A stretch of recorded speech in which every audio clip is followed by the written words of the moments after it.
Olá, sejam bem-vindos a mais um vídeo aqui do canal. Hoje a gente vai conversar sobre Uma Mulher Sem Ambição, livro que saiu pela DBA e que é da autora curitibana Sabina Anzoateg. Pelo que eu pesquisei, é o quarto livro dela. Eu não conhecia essa escritora e quem me indicou esse livrinho foi minha amiga Litsa.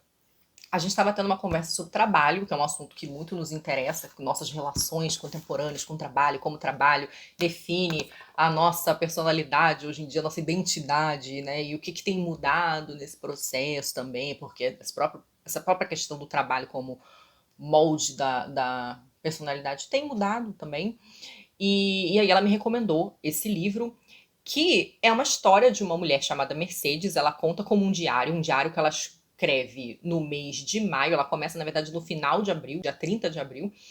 E ela conta a sua história como uma paulistana formada em cinema, que teve, vamos dizer assim, um downgrade em relação à sua vida social, porque ela se divorciou de um marido que tinha dinheiro, ela meio que fazia parte da classe média alta, ela foi roteirista, trabalhou com vários filmes e publicidade e tudo mais, mas ela se desencanta com a profissão, começa a achar que os roteiros eram todos sobre obras idiotas, se sente meio prostituída profissionalmente, decide abandonar a carreira de roteiro para dar aula e eventualmente também decide se divorciar desse marido. Então ela vai narrar, ela na verdade vai escrever esse diário em maio de 2010. Então vejam bem, muitos anos atrás, mais de uma década atrás, onde as coisas estavam um pouco diferentes, mas ela vai mostrar como esse downgrade, morando ali na região de São Paulo, perto da Avenida Paulista. Eu não sei, eu tenho a impressão de que os paulistas não chamam essa região de região central, que o centro de São Paulo, na verdade, é outra coisa, mas assim, ela moraria por ali.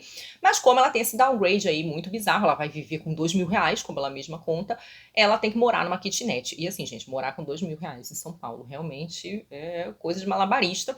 E parte do que ela vai narrar nesse um mês é esse malabarismo financeiro que ela vai ter que fazer. Então a kitnet, ela já não paga o valor total, porque a kitnet era do pai dela. Então, é uma mulher adulta que tem 37 anos e que, de certo modo, recebe a ajuda dos pais de vez em quando, não sempre, mas essa ajuda contínua do pai que deixa ela pagar um aluguel abaixo da média. Um pai que é muito apertado, tá? Ela é filha.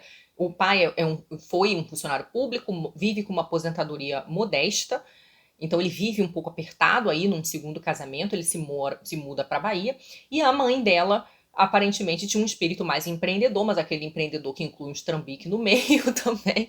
Mas assim, pessoas que lutaram para se sustentar. Na verdade, não eram pessoas de uma vida confortável. Ela vai ter uma vida confortável mesmo nesse primeiro casamento que ela faz, do qual ela vai se divorciar. Quando ela faz esse downgrade, ela vai fazer uma série de reflexões, porque essa mulher, a Mercedes, ela consegue dar aula 2 dias na semana só, numa escola de teatro. E isso faz com que ela tenha muito tempo livre. Ela ganha pouco, mas ela consegue, durante a semana, cuidar de si, tirar um dia só para leitura, que é a segunda-feira. Ela vai assistir filmes no centro de São Paulo, mas como o dinheiro dela é muito mirradinho, ela não consegue ver qualquer filme, ela não vai no cinema normal. Ela vai nos centros culturais que fazem mostras gratuitas e ela assiste esses filmes. Então, os filmes que estão nas mostras gratuitas. E o círculo social dela vai mudar um pouco, porque se por conta do trabalho dela na área do cinema, né, na universidade de cinema, e na área de cinema e publicidade, ela conheceu todo um tipo de pessoa, ela agora, com esse novo estilo de vida, é amiga de funcionários públicos que tomam cerveja guarata no boteco, né? Então muda bastante as pessoas com que ela. Não é que ela cortou relações totalmente, ela tem alguns amigos ainda desse meio, mas ela já não frequenta esse meio, né? O que ela vai frequentar mesmo são os centros culturais e o boteco. Eu adorei esse livro. Do ponto de vista assim literário, né, da escrita, é uma escrita muito direta, muito seca, com um certo humor. Ela oscila ali entre a acidez e a melancolia de um modo maravilhoso. Acho que o que a autora faz aqui é muito bem dosado, mas ela é uma excelente construtora de cena, de situação, de uma certa captura de um espírito de época e de lugar. Os diálogos são muito bons, a construção dos personagens é muito boa. Então a gente vai acompanhando essa mulher que ela tá num lugar dividido, porque assim, ela se ressente de ganhar tão pouco. Então ela gostaria de ter um pouco mais de dinheiro, pô, pra tomar, não pra beber Itaipava, mas pra beber uma cervejinha, né, importada de vez em quando, poder almoçar num restaurante de vez em quando. Porque assim, ela vai descrevendo o que ela come E é muito maravilhoso, porque qualquer pessoa assim que veio de classe pobre, classe média baixa, reconhece esses pratos, né? Arroz com feijão e ovo, bolacha, que ela chama de bolacha aqui no Rio, a gente chama de biscoito, né? Biscoito, água e sal, que você bota qualquer coisa em cima, né? Biscoito, água e sal com atum, né? Você adapta ali o que dá pra comer.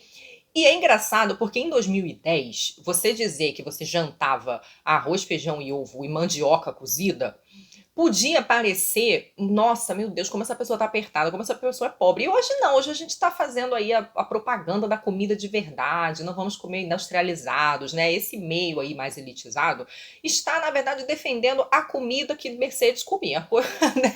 Mandioca cozida com ovo por questões de saúde, mas que no caso dela era uma questão de falta de escolha, né? Em 2010 era claramente uma questão de falta de escolha, porque a gente sabe que nesse período o Brasil, na verdade, ele está entrando numa época que vai ser economicamente melhor. A gente vai ver uma certa ascensão de certas camadas.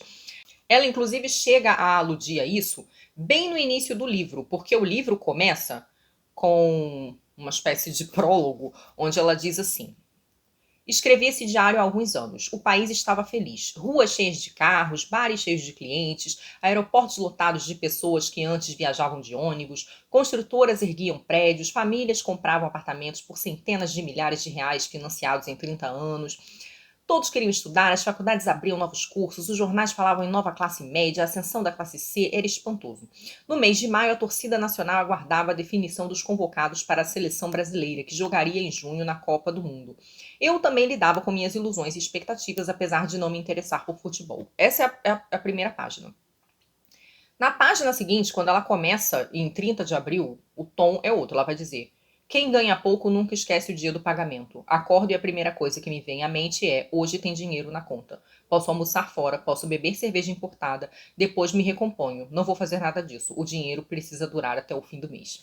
Então a gente vai acompanhando as angústias dessa personagem porque ela quer ganhar mais dinheiro, mas ela não quer voltar para a rotina que ela tinha como roteirista, que era uma rotina de quase nenhuma vida, era viver para trabalho, né? Então ela vai descrever que ela ganhava muito bem. Porém, ela tinha que reescrever os mesmos roteiros várias vezes, ela achava várias das histórias muito idiotas, muito superficiais, com uma visão muito plana da realidade, tanto quanto fazia filmes como quanto fazia propagandas. Era uma realidade de viver para trabalhar. Você tinha muito dinheiro, mas você vivia para trabalhar e você não sentia um orgulho particular do que você fazia. Embora existisse um certo capital ali social, porque você estava associada a certas empresas de sucesso, empresas que tinham convênios internacionais, certos filmes que ganhavam prêmios em mostra, o que não quer dizer que ela gostasse necessariamente do resultado do trabalho. Então ela não quer mais entrar naquele lugar da exploração do trabalho, mas ela percebe que é muito difícil, que o tempo está passando, porque ela tem 37 anos. Então ela dá aula para jovens na escola de teatro, e ela percebe que uma série de pessoas mais jovens está ocupando os lugares que ela, porventura, pode ocupar como uma pessoa formada em cinema. Né? Porque ela percebe que ela não tem muitas chances para além disso, se ela quiser se manter na sua área. Ela vai ficando defasada, mas ela não quer se matar de trabalhar. Ela acha bom ter um trabalho em que alguns dias da semana ela possa ir pro cinema e passar um dia inteiro lendo.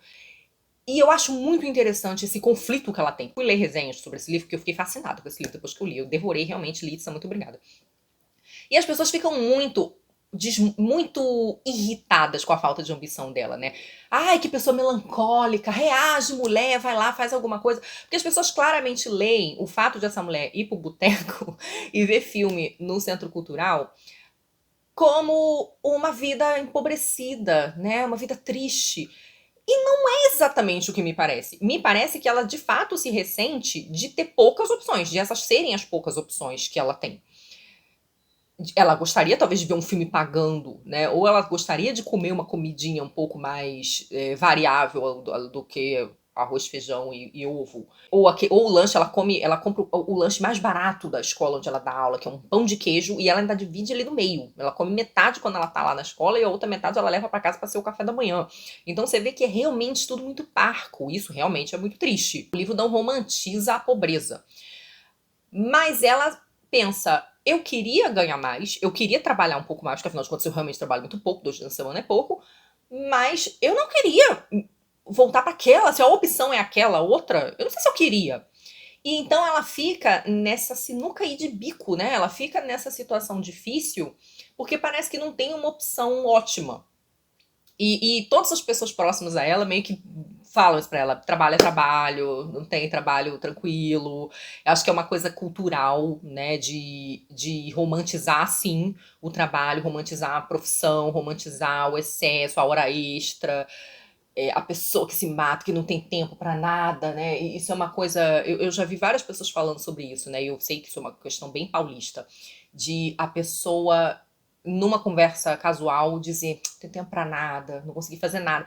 E isso tem um quê de romantizado socialmente. A pessoa que não tem tempo pra nada, porque ó, ela trabalhou muito, né? E eu vejo que ela tá desconectada dessa lógica. E aí, conversando com a Lídia, né? Eu não tinha lido o livro ainda, mas a Lídia, quando me indicou esse livro, ela citou 2 coisas que eu acho que dialogam realmente muito bem com esse livro. Não são exatamente iguais, mas dialogam muito bem, e aí, nesse sentido, são assuntos que realmente me interessam muito, que é Querida Combine, esse livro da Sayaka Murata maravilhoso, que tá resenhado aqui no canal, onde a gente tem uma mulher aí no Japão que ela trabalha nessas lojinhas de conveniência e todo mundo em torno dela não entende porque que ela trabalha com isso. Por que ela não casou, teve filho e, sei lá, parou de trabalhar, deixou o marido sustentar a casa e foi viver. Não, ela continuou trabalhando na Combine.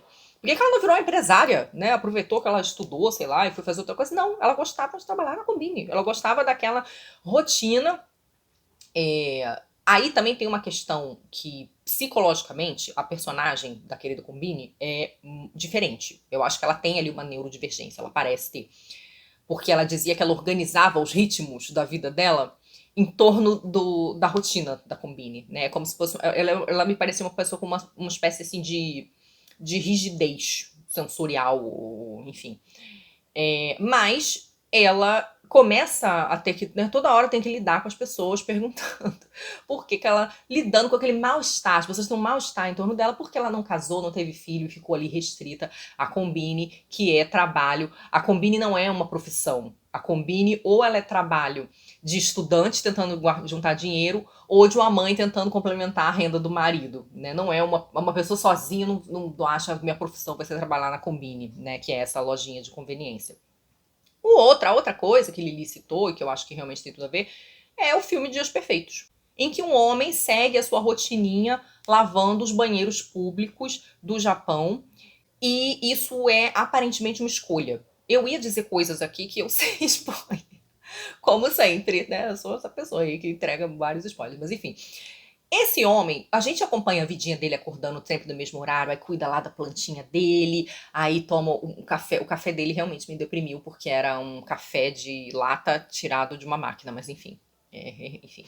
E aí ele vai ouvindo as musiquinhas gostosinhas dele na van pra trabalhar, e aí limpa, segue a rotininha dele de limpar com todo o capricho possível os banheiros públicos, passa ali no sebo, compra um livrinho, vai papear com os colegas no boteco e quando chega em casa, pega ali o seu livrinho, lê e vai dormir na paz do Senhor, né? Então, assim, ele é um filme que ele ressalta essa beleza do simples, mas a beleza do cuidado. É um homem que tem muito cuidado com a rotina dele, que é uma rotina muito simples. Ele mora numa casinha minúscula, no subúrbio, ele dirige pra caramba pra chegar no lugar pra trabalhar, mas você vê que ele tem cuidado com seu uniforme, cuidado com as suas plantinhas, cuidado com a casa, cuidado com o trabalho. E ele tira uma alegria daquilo, né? Ele vai almoçar no bosque, tira foto das árvores. Uma pessoa que se encanta com as coisas, se encanta com a música, se encanta com a plantinha crescendo. Ai, gente, que filme fofo. O trabalho, ele tem que ter esse peso na vida da pessoa. A pessoa, ela tem que reconhecer o seu valor só pela posição que ela atinge, ou pela influência que ela tem, ou pelo tanto de dinheiro que ela ganha. Algumas pessoas tiram o seu prazer de outras coisas, de fotografar árvore, de ler um livrinho, de passar uma segunda-feira lendo um livro, né, de ver uns filmes. E aí eu me lembrei também que eu li uma entrevista recente do Byung-Chul Han, em que ele diz que ele chegou aí num ponto, né, vende muito livro, então ele tá com uma tranquilidade financeira. Então ele diz que ele só escreve 3 linhas por dia, que ele não fica o dia inteiro escrevendo. E que ele cuida do jardim, que ele passa a maior parte do dia dele, claro, isso é pra, nossa, pessoas privilegiadas que conseguem fazer isso, mas que ele, boa parte do dia dele, ele tá praticando piano ou cuidando do jardim dele. Tanto que eu comprei um livro dele que eu me arrependi, que o livro chama Louvor à Terra, se eu não me engano, e é basicamente Byung-Chul Han escrevendo planta. Eu não entendo nada de planta. Se eu entendesse, eu até gostava. Então é basicamente Byung-Chul Han dizendo que percebeu que o divino deve existir trabalhando no seu jardim, que quando ele via as plantas crescendo, nascendo, os ciclos, ele falou, não é possível, o divino tem que existir diante desse fenômeno que é o jardim.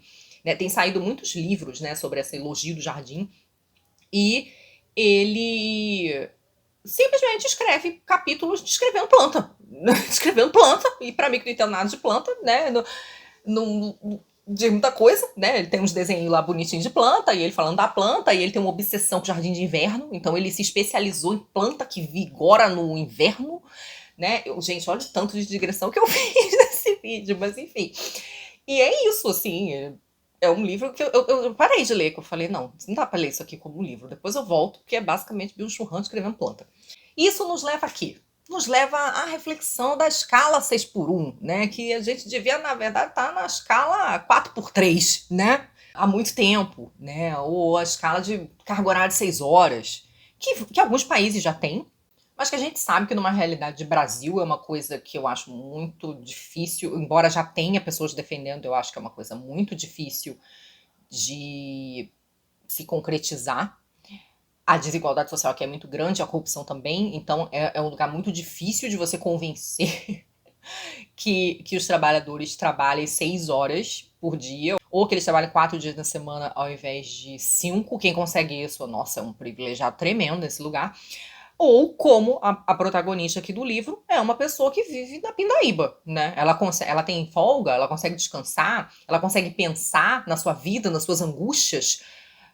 Porém, ela é uma pessoa que para acessar aquele lugar da cidade específico, ela só fazendo malabarismo financeiro, porque ela teria, no fim das contas, se ela vai continuar vivendo com R$ 2.000, ela tem que fazer algo parecido com o pai e morar no interior da Bahia, mas ela tem essa limitação de ser professora de cinema, professora de roteiro. Onde ela vai dar aula de cinema, né? Ela acaba tendo isso. Sendo formada em cinema, ela não tem muita saída a não ser viver em grandes centros.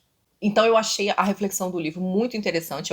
Eu de fato acho que ela fica dividida, que não é só uma questão de ai, que vida miserável a minha, eu queria ganhar mais dinheiro, mas eu não consigo.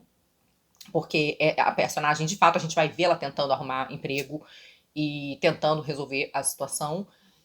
Mas eu acho que ela realmente se ressente de voltar para aquele ritmo desumano de trabalho. Né? Ela já pega muitos ônibus para conseguir trabalhar, para conseguir visitar os parentes, né? Ela sai dessa vida de pessoa que só andava de carro para usar o transporte público. Eu acho que quem mora em São Paulo, esse livro deve ser muito interessante, porque ela descreve a malha viária, qual é a rua, qual é o bairro, as linhas, né, o número das linhas, com muita precisão.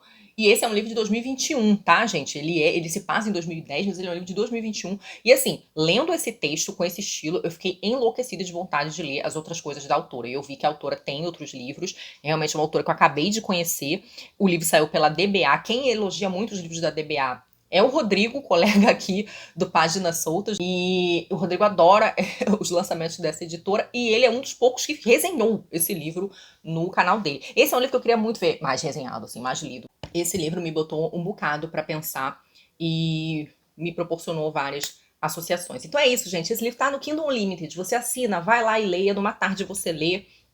Faça como a personagem. Não, eu sei se você pode fazer como a personagem, tirou uma segunda de leitura. Mas é um livro aí que você lê em umas 3 horas, talvez não, é um livro muito grande, acho que ele tem 160 páginas, por aí, umas 3, 4 horas, mais ou menos, eu acho que dá pra ler, porque ele tem essa fluidez, ele tem bastante diálogo, e eu amei. Fica aí a recomendação, a capinha mais uma vez E leiam. Se você leu, vem aqui falar o que você achou. E se você não leu, leia, tá? É isso. Muito obrigada pela companhia. Muito obrigada aos apoiadores e membros por apoiar o meu trabalho. Um beijo grande. Até a próxima. Tchau.